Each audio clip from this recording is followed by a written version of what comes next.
Arc-en-ciel, le plus beau poisson des océans, de Marcus Pfister.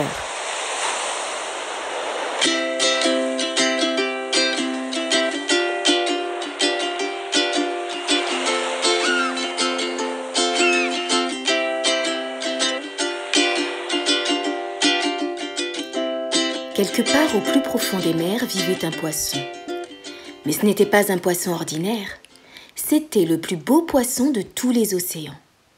Il avait les couleurs de l'arc-en-ciel, et ses écailles brillaient et miroitaient dans la lumière comme autant de petites gouttes irisées.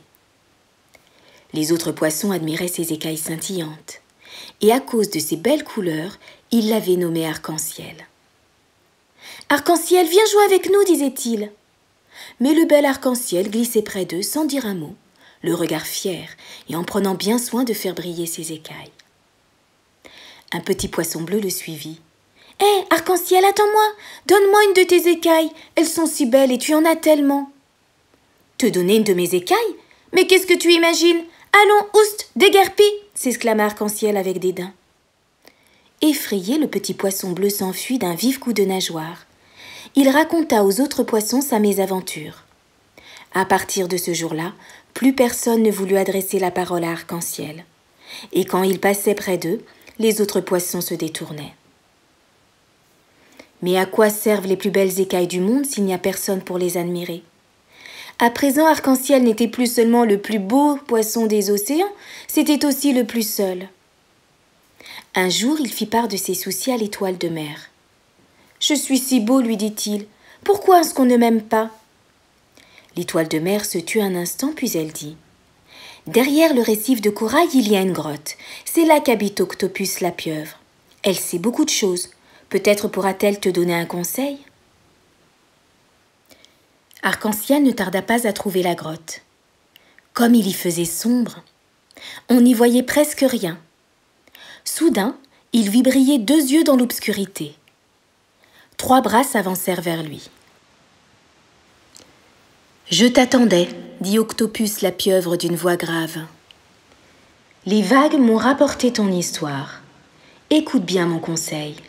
Offre à chaque poisson qui te le demandera l'une de tes belles écailles. Tu ne seras peut-être plus le plus beau des poissons, mais tu seras un poisson heureux. »« Mais, » dit Arc-en-ciel, il ne put rien ajouter de plus, car Octopus avait déjà disparu derrière un nuage d'encre. « Offrir mes écailles? Mes magnifiques écailles, pensa-t-il indigné. Jamais, ah non, je ne pourrais jamais être heureux sans elles. Tout à coup, il sentit l'eau vibrer. Le petit poisson bleu était à nouveau près de lui. « Arc-en-ciel, s'il te plaît, sois gentil, donne-moi une de tes magnifiques écailles. » Arc-en-ciel hésita. « Une toute petite écaille, pensa-t-il. Bon, d'accord, ça ne se verra pas. » Arc-en-ciel détacha avec précaution la plus petite écaille de son dos et la donna au poisson bleu.